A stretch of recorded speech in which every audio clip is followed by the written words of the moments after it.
Nourrissant, pratique et surtout pas cher, le kebab fait fureur chez les jeunes. En France, 10 kebabs sont mangés chaque seconde, soit 310 millions chaque année. Après l'Allemagne, nous sommes le pays qui possède le plus de snacks kebab en Europe. La particularité de ce sandwich, c'est sa viande grillée sur une broche tournante. Appétissant, mais c'est quoi exactement la viande utilisée pour un kebab? Est-ce que vous aimez les kebabs? Est-ce que vous en mangez? Je ne sais même pas ce que c'est. C'est bon, ouais, parce qu'il y a dedans. Vous savez quelle viande on utilise pour faire un kebab? À la base, c'est de l'agneau. Ouais, le bœuf ou le mouton. Poulet aussi, je crois, non? C'est de l'agneau, c'est du mouton. Et avant, c'était du veau, je crois. Je vais pas dire de bêtises, mais c'est de la chèvre, non? Ou du mouton. Vous savez comment elle est fabriquée? Ah non, pas du tout. Gros, ça doit être de mauvaise qualité, mais on s'en plaint pas. Du moment que je tombe pas malade, je me pose pas vraiment la question, non. J'ai pas envie de savoir. Mais vous en mangez quand même. Mais j'en mange quand même parce que c'est très bon. Bon, de la chèvre, on ne pense pas, mais dinde, poulet, agneau ou bœuf, que trouve-t-on dans un kebab? C'est vrai, ça, on aimerait bien savoir ce qu'on mange. Alors, on a fait le tour des restaurants pour leur demander quelle viande on trouvait sur leur broche. Bonjour. Bonjour. Alors, je vais me prendre un kebab, maman, je voulais savoir c'est quoi comme viande? C'est dinde et de Mélangé? mélangé, oui. Ah, c'est mélangé? Ouais. Bonjour. C'est quoi comme viande? Alors là, c'est du poulet. Alors, barbecue. Je vais me prendre un kebab et je voulais savoir c'est quoi comme viande? C'est du veau et de la dinde. C'est Du veau et de la dinde. du veau et de la dinde? Ah, c'est les deux mélangés? D'accord. Pourquoi vous mélangez les deux? Sauce. Et juste, je comprends pas pourquoi vous mélangez deux viandes. Et Deux pourquoi? raisons. Ah, dites-moi. Si c'est que veau, c'est trop gras. Pour balancer, le dinde, c'est le sang gras et un peu sec. D'accord.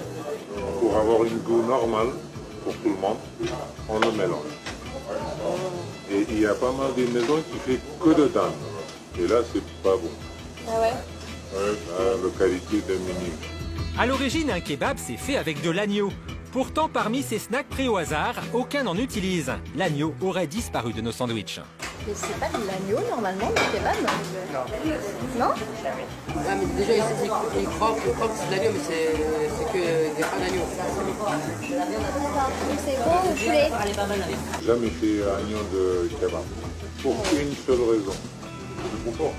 Non, c'est trop cher.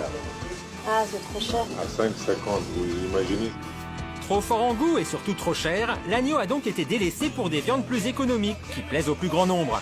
Des viandes qui proviennent d'origines variées. Et sur ce point, certains restaurateurs sont tout de suite beaucoup moins précis. Elle vient d'où la viande? Celle-là, c'est maison, celle-là, elle est sortie. Dehors de Paris, 80% des kebabs sont surgelés. Viande, c'est boucherie. De la boucherie, elle vient? Ouais, c'est de la bonne viande. Oh, exactement. Viande fraîche ou surgelée, mélange de différentes viandes. C'est pas qu'on s'inquiète, mais on a voulu en savoir plus. Direction un laboratoire spécialisé dans l'étude alimentaire. On leur a apporté 3 kebabs achetés dans différents restaurants au même prix, 5,50 €. A priori donc, 3 fois le même sandwich. Pourtant, vous allez le voir, les résultats d'un échantillon à l'autre sont particulièrement différents et pour le moins surprenants. Nous avons procédé à des analyses à partir d'une centaine de milligrammes pour chaque viande. Alors le premier échantillon, nous avons ici de la viande tout à fait fraîche, de la viande de veau. Donc là, vous avez quelque chose qui est un produit de qualité. Un kebab vu au microscope, voilà ce que ça donne.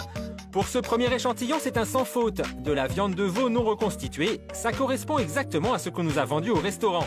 En revanche, mauvais point pour le deuxième échantillon.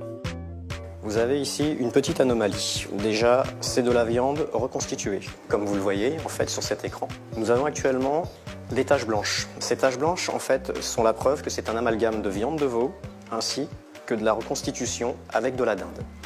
La preuve sur ces images, à gauche un échantillon de dinde non reconstitué, à droite un amalgame de plusieurs viandes. La différence est visible. On y a d'ailleurs rajouté quelques liants qui sont ici pour tenir un peu la viande. C'est un produit de moindre qualité qui est plutôt gras. Pire, selon leurs analyses, il s'agirait de viande congelée, alors qu'au restaurant, on nous avait garanti qu'il s'agissait d'un produit frais. Viande, c'est boucherie. De la boucherie, elle vient? Le kebab numéro 2 est donc pointé du doigt, mais les résultats de l'analyse de nos kebabs réservent d'autres surprises.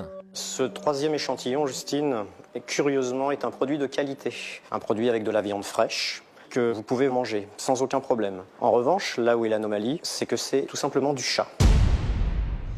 Comment de la viande de chat a pu terminer dans ce kebab? À ce jour, aucune explication nous a été donnée. Nous avons cherché à joindre par téléphone le fournisseur de restaurant, mais il a refusé de nous répondre. Je sais que pour l'instant, voilà, ils ne communiquent pas trop sur ce genre de choses. En attendant d'obtenir des réponses, notre surprise est totale. De quoi nous couper l'envie de manger un shawarma.